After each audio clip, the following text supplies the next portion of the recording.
Não me convidaram pra esta festa pobre que os homens armaram pra me convencer a pagar sem ver toda essa droga. Olá, galera, tudo bem? Eu sou o professor Alexandre de Jesus, seu professor de redação. Seja bem-vindo, aluno, seja bem-vinda, aluna, ao meu canal. Na aula de hoje, nós vamos falar sobre o manifesto.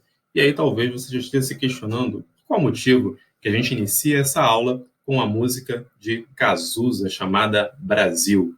Seria essa música uma espécie de manifesto? Ou conteria essa música elementos de um manifesto? Pois bem, a gente só consegue descobrir se a gente estudar. É exatamente o que nós vamos fazer a partir desse momento. Antes de mais nada, o que precisamos fazer é identificar quais são os principais objetivos que nós temos na aula de hoje. O primeiro é identificar as principais características do gênero, ou seja, do gênero manifesto, verificar como o manifesto pode dar suporte a uma ação social e reproduzir os conceitos do manifesto na prática. Esses são os nossos objetivos. E aí é importante pensar no seguinte: se o manifesto ele pode dar suporte a uma ação social, qual será então a funcionalidade dele? Vejamos. O manifesto é um tipo de texto pertencente ao gênero argumentativo, então, se ele pertence ao gênero argumentativo, exatamente por conta disso que ele vai defender uma ideia. Mas não adianta defender uma ideia, é necessário que você busque embasar essa ideia. Então, ela precisa ser fundamentada, cuja característica principal é expor ideias compartilhadas por um grupo de pessoas referente a um assunto. Vale lembrar que na argumentação, quando a gente fala sobre exposição de ideias, eu não posso simplesmente apresentar uma informação sem buscar articulá-la. Então, quando eu articulo uma informação que é apresentada, existe uma intencionalidade por trás disso. E o gênero manifesto, ele obviamente fará uso dessas características. O que o gênero manifesto ele possibilita a nós, né? O que o tipo de texto manifesto ele possibilita a nós enquanto cidadãos? Bom, ele possibilita o exercício da cidadania, que é exatamente um direito e ao mesmo tempo um dever de todo cidadão, alertar para problemáticas de diversas naturezas e defender ideias.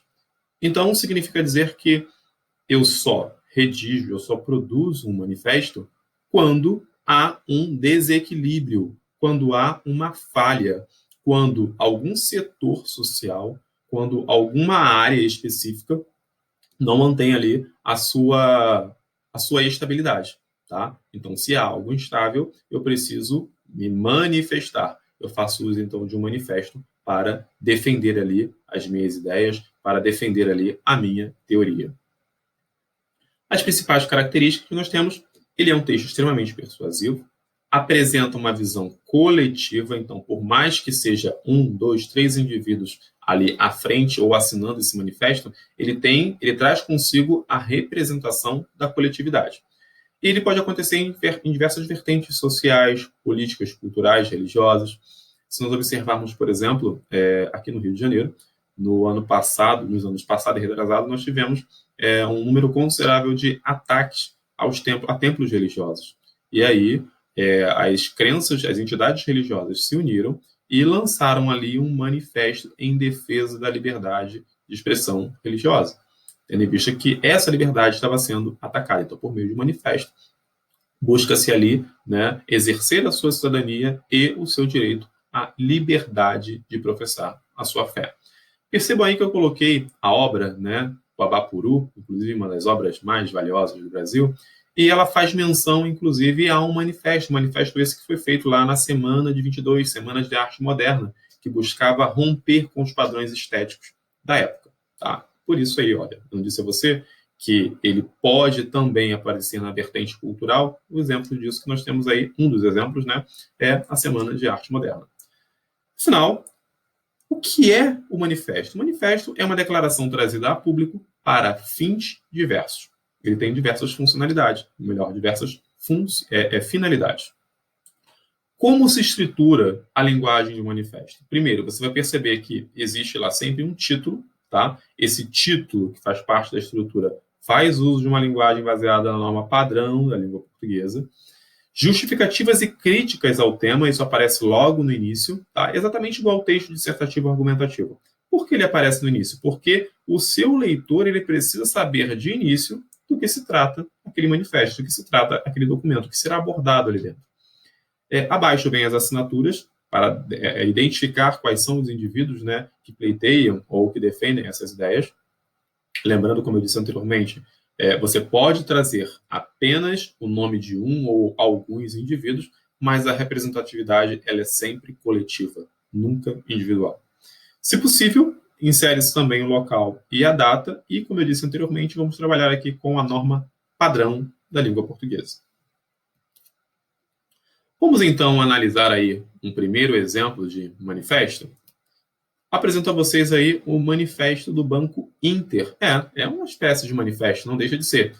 Observe que ele diz, por um sistema bancário mais justo. Em seguida, os bancos ficaram parados no tempo. Você não. Perceba que o título desse manifesto, ele chama a sua atenção. E aí talvez você já esteja se questionando, mas qual a relação de um banco com questões sociais, culturais? Vamos ver. Já vivemos no futuro e este futuro é digital. O digital é um caminho sem volta para que os serviços realmente contribuam para a qualidade de vida das pessoas. De transportes a academias, de deliveries a hospedagens, tudo evoluiu para o digital. E os bancos?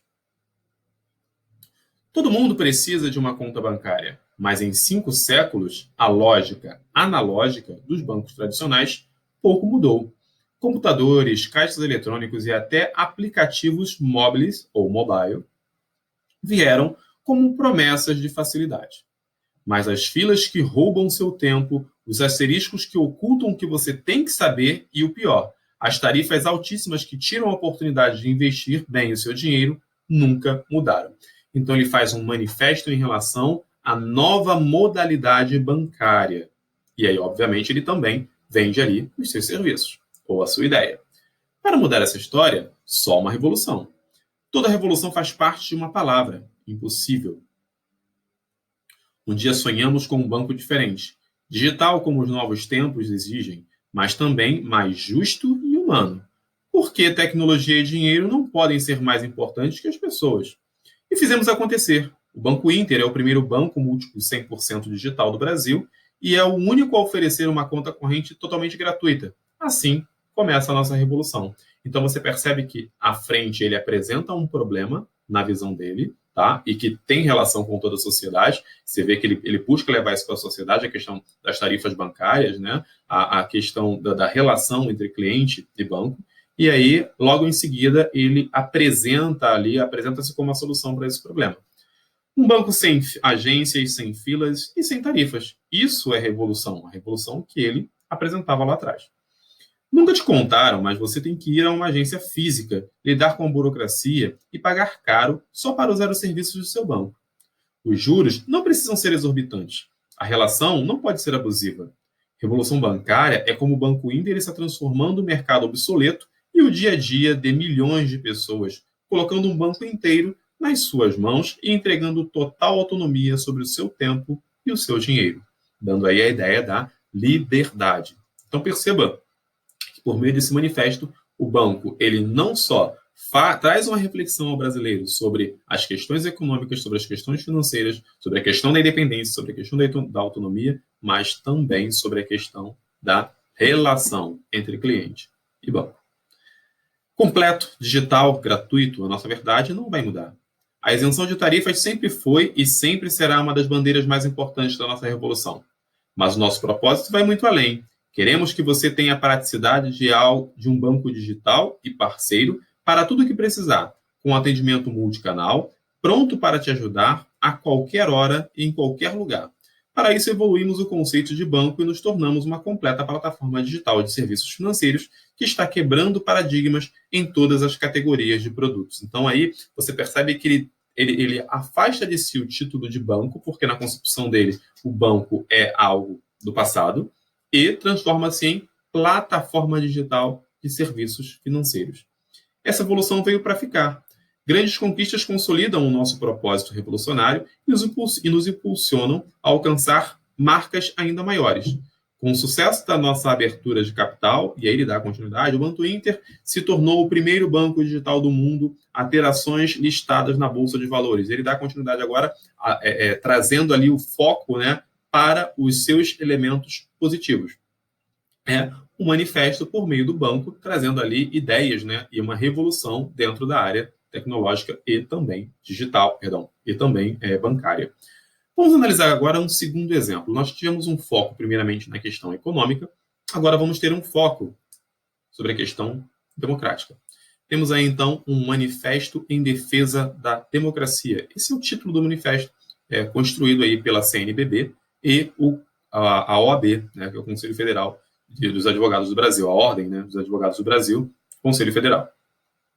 Considerando as graves dificuldades político-sociais que afligem atualmente o país, a presidência da Conferência Nacional dos Bispos do Brasil, CNBB, e a Ordem dos Advogados do Brasil, OAB, se veem no dever de vir a público expressar, a exemplo do que já fizeram em ocasiões semelhantes anteriores, a convicção de que, acima das divergências políticas naturais de numa democracia, estão a ordem constitucional e a normalidade democrática. Aos três poderes da República cabe relacionarem-se entre si de maneira independente, porém harmônica e cooperativa, não se admitindo que dimensões menores ou interesses particulares de indivíduos ou de grupos possam comprometer o exercício das atribuições constitucionais que a cada um deles compete exercer. Submetidos que são tais poderes ao primordial princípio democrático pelo qual todo poder emana do povo e, em seu favor, deve ser exercido, cumpre-nos lembrar que as decisões deles emanadas somente se legitimam se estiverem adequadas a esse princípio maior. E qual é o princípio? É o princípio de que todo poder emana do povo e, em seu favor, deve ser exercido.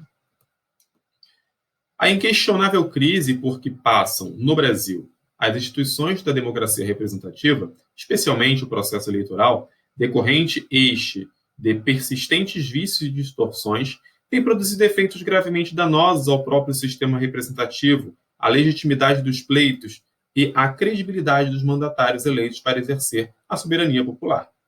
Urge, portanto, para restaurar o prestígio de tais instituições, que se proceda, entre outras inadiáveis mudanças, à proibição de financiamento empresarial nos certames eleitorais, causa dos principais e reincidentes escândalos que têm abalado a nação, afastando-se, assim, a censurável influência do poder econômico do resultado das eleições, o que constitui uma prática inconstitucional, conforme os votos já proferidos pela maioria dos excelentíssimos senhores ministros integrantes do Supremo Tribunal Federal, no julgamento da ação direta de inconstitucionalidade, ADI 4650, ora em andamento naquela egrégia corte. Em vista do exposto, as entidades abaixo firmadas entendem inadiável a aprovação nas casas do Congresso Nacional de uma reforma política democrática que estabeleça normas e procedimentos capazes de assegurar de forma efetiva e sem influências indevidas a liberdade das decisões do eleitor. Com este manifesto, e ele reitera, né, a CNBB e a OAB, unidas a inumeráveis organizações e movimentos sociais integrantes da sociedade civil, conclamam o povo brasileiro a acompanhar ativamente a tramitação no Congresso Nacional das proposições que tratam da reforma política e a manifestar-se vigilante e atento aos acontecimentos políticos atuais para que não ocorra nenhum retrocesso em nossa democracia tão arduamente conquistada. Portanto, é necessário que todos os cidadãos colaborem no esforço comum de enfrentar os desafios que só pode ser resultado válido se forem respeitados os cânones constitucionais sem que a nação corra o risco de interromper a normalidade da vida democrática. Por fim, reivindicam as entidades subscritoras que, cada vez mais, seja admitida e estimulada a participação popular nas decisões que dizem respeito à construção do futuro da pátria, obra comum que não pode dispensar a cooperação de cada cidadão, de cada organização, dando-se assim plena eficácia ao conteúdo do artigo 14 da Constituição da República. Assinam este manifesto Marcos Vinícius Furtado Coelho, que é o presidente nacional da OAB à época, e Dom Raimundo Damasceno Assis, presidente da CNBB. Percebam que, em se tratando de um manifesto, a construção é sempre muito enfática, ela é sempre muito pautada no leitor, ou seja, naquele indivíduo, tá, que vai ter acesso, que vai receber essa informação. Ele sempre fala em nome da coletividade, ele não fala pela individualidade. Há posicionamentos bem marcados, né, há articulações muito bem feitas, porque a intenção é sempre demarcar um pensamento, demarcar uma visão. Lembre-se de que eu falei para você que, em se tratando de um manifesto, que é um texto que tem um viés argumentativo, você precisa, a todo momento, articular ideias. Esse é o ponto principal desse texto. Bom, chegamos agora ao final dessa aula e, obviamente, o que eu espero, né, que você tenha conseguido, ao longo desse processo, identificar as principais características do gênero. Ou seja, quando eu falo em manifesto, quais são as características que ele tem? Será que eu consigo, por exemplo, identificar como um manifesto o momento em que as pessoas vão às ruas para pleitear os seus direitos pela democracia? Será que eu posso configurar como manifesto a famosa revolta dos 20 centavos que tivemos no Rio de Janeiro, quando a população, insatisfeita com o aumento da passagem, mas não só com o aumento da passagem, mas o aumento da passagem foi ali o ápice, né? Foi a gota d'água, utilizando aí uma expressão popular, para que a população fosse às ruas. Isso pode ser considerado um manifesto? Uma obra de arte pode ser considerada também um manifesto? Sim, nós temos diversas maneiras para apresentar um manifesto. Eu posso fazê-lo por meio de fotografias, eu posso fazê-lo por meio de expressões artísticas. Essa estrutura que nós acabamos de ver é a estrutura tradicional. Mas lá no início eu coloquei para você também o quadro Abapuru. Disse a você, inclusive, que era uma das obras mais caras do Brasil, que não deixa de ser uma forma de manifestação artística, um rompimento com a arte tradicional. Ademais, é importante que você consiga verificar como o manifesto pode dar suporte a uma ação social. Quando você faz uso de um manifesto, por exemplo, para defender a causa das minorias, quando você faz uso do manifesto para defender a democracia, quando você faz uso do manifesto, por exemplo, para fazer valer a Constituição, há ali uma ação social e cidadã. É importante que você consiga, depois de tudo isso, depois de ter assimilado essas informações, que você consiga, então, reproduzir os conceitos do manifesto na prática, ou seja, não adianta vivenciar apenas a teoria. É importante que você pratique essa estrutura, é importante que você pratique essa modalidade textual.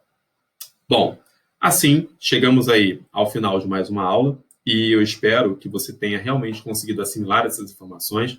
Espero que a aula tenha sido producente para você e que você tenha aí relacionado a aula de hoje, relacionado o conteúdo de hoje com diversos contextos sociais que nós temos vivenciados no Brasil e no mundo.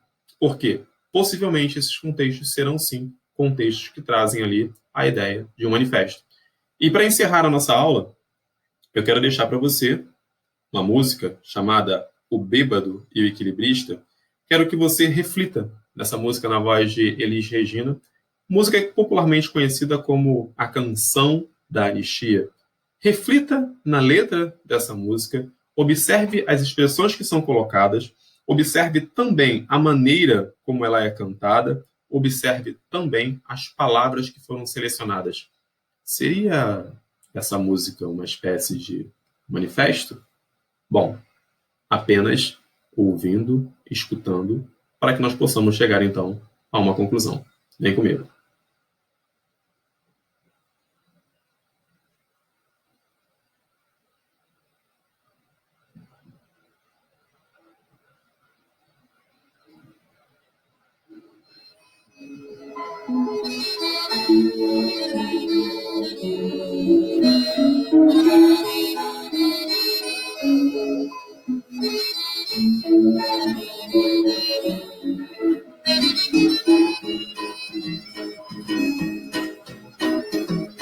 Aí, à tarde, feito um viaduto, e um bêbado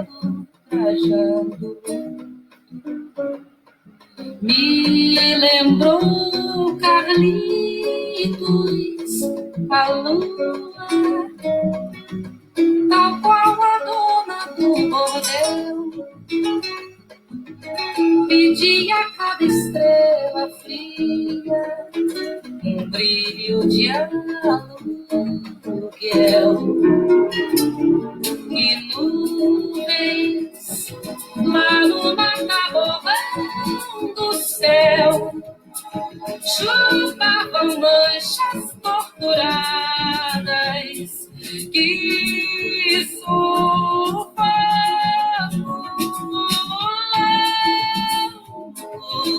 o bêbado com chapéu branco fazia irreverências mil pra noite do Brasil, meu Brasil que sonha com a volta do irmão do Enfio, com tanta gente que partiu num rabo de foguete. Chora a nossa pátria mãe gentil, choram Marias e Clarices no solo do Brasil. Mas sei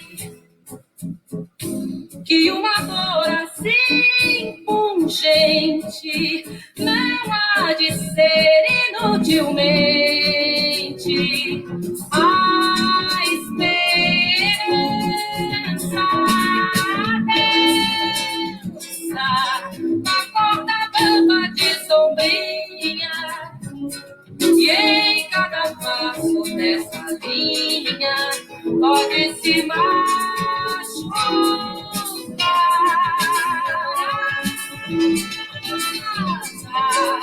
A esperança equilibrista sabe que o show de corpo artista tem que continuar.